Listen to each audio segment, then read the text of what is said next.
Night falls over the village, but you do not lie down. Not yet. Not really. You wait, not because your work is finished, but because darkness itself demands watching. Your house is built of wood and dried grass, thin enough to hear footsteps outside. In 1577, war across Japan never fully stopped. It only paused between one campaign and the next. No lock guards your door, only a wooden bar, and the hope no one tries it. Somewhere past the tree line, soldiers you cannot see might already be marching toward your fields. You blow out the last ember of light. Since oil for lamps is a luxury few can spend, darkness here is never empty. It is full of sound, breath, and quiet waiting. Every creak of wood outside your wall could be the wind, or something far worse. But the fear of shadows was only the first danger waiting for you tonight. Your evening meal was small, mostly millet or barley, since rice belonged to your lord. You banked the hearth fire low before dark, careful not to waste the last dry wood. Smoke from cooking fires had to fade quickly, or it might mark your house to raiders. You could not waste food. You could not waste fuel. You could not waste light. Every scrap mattered. Because winter stores were thin, and spring planting was still months away, your family slept close together on straw mats, sharing what little warmth the night allowed. There was no glass in your windows, only wooden shutters that barely kept out the cold. Rain leaked through thatch roofing, and damp air settled into your bones long before dawn. Even inside your own home, you were never fully free from the night's small dangers. But cold and hunger were nothing, compared to what sickness could do in the dark. Without doctors nearby, a fever in the night could turn deadly. Before morning light returned, villagers believed illness sometimes came from angry spirits, though no one could prove such a cause. You did not know that dirty water, not spirits, carried the sickness spreading through your village. Herbal remedies existed, but they eased pain more often than they cured the actual illness. A coughing child in the dark meant a sleepless night for the whole household. You could not call for help after sunset, since no roads were safe to travel then. Sickness at night was faced alone, with prayer, herbs, and whatever hope remained. This was the reality of medicine in Sengoku, Japan. Uncertain, limited, and often too late. Yet families endured these nights again and again, because there was no other choice available. But disease was not the only invisible threat that came looking for you after dark. Not everyone feared the night equally, since your status decided how much protection you received. Samurai households had guards,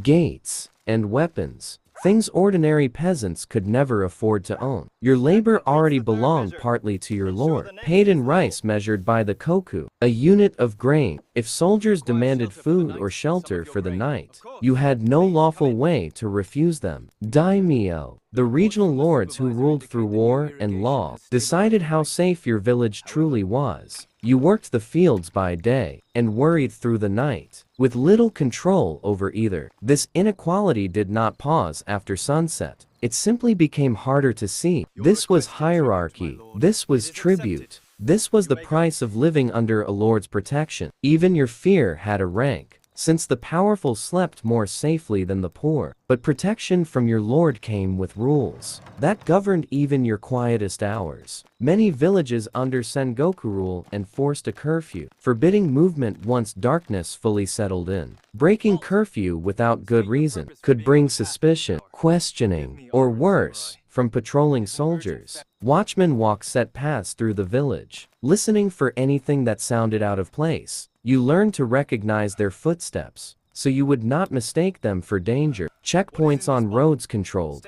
who could travel, even during daylight, let alone after dark. Punishment for defying local law could be severe, since order was enforced through fear as much as justice. You could not travel freely. You could not speak too loudly. You could not question authority. Obedience was not always about belief. It was often simply about staying alive. These rules shaped every quiet decision you made once the sun went down, but law and order could not always protect you from what war itself might bring. Sengoku commanders sometimes chose night attacks on purpose, striking villages and camps while defenders slept. This tactic, sometimes called a night raid, relied entirely on surprise. and confusion in darkness. A distant glow on the horizon might mean nothing, or it might mean a village was burning. You listened for horses, since cavalry movement at night often signaled an approaching army. Bandits known as nobushi, armed peasants and stragglers, also roamed the countryside, seeking easy targets. Your village likely kept dogs,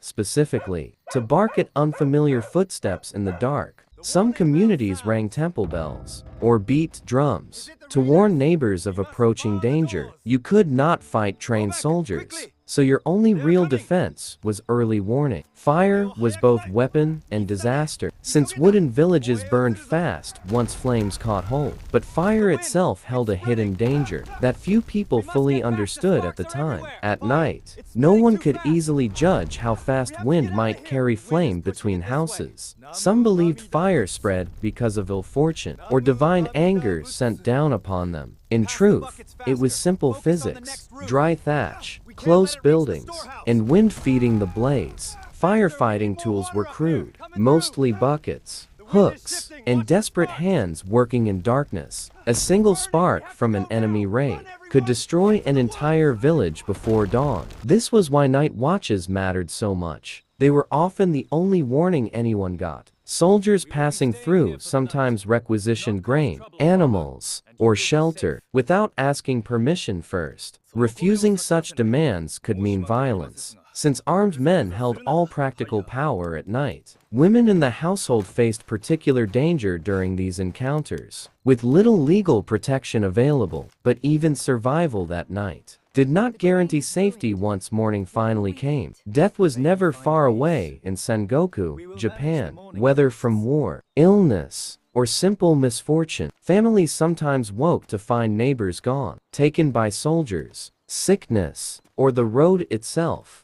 Buddhist funeral rites offered some comfort, though grief still had to be carried quietly. Shinto beliefs held that spirits of the dead lingered nearby, watched over by the living. You could not always bury the dead properly, especially during times of active conflict. Grief became something folded into daily labor. Since mourning could not stop the work of survival, children learned early what danger sounded like, long before they understood why it existed. This was loss. This was endurance. This was simply how life continued forward. Yet even after such nights, dawn still came, and daily life still demanded attention. But surviving fear and grief required more than luck. It required each other. Villages built informal alliances, sharing watch duty, so no single family stood guard alone. Neighbors trusted neighbors with warnings, since isolated households were far easier targets for raiders. Elders passed down practical knowledge: which paths were safe, which sounds meant danger. Prayers at small shrines offered comfort, even when they could not guarantee actual protection. You could not control the war around you, but you could control your preparation for it.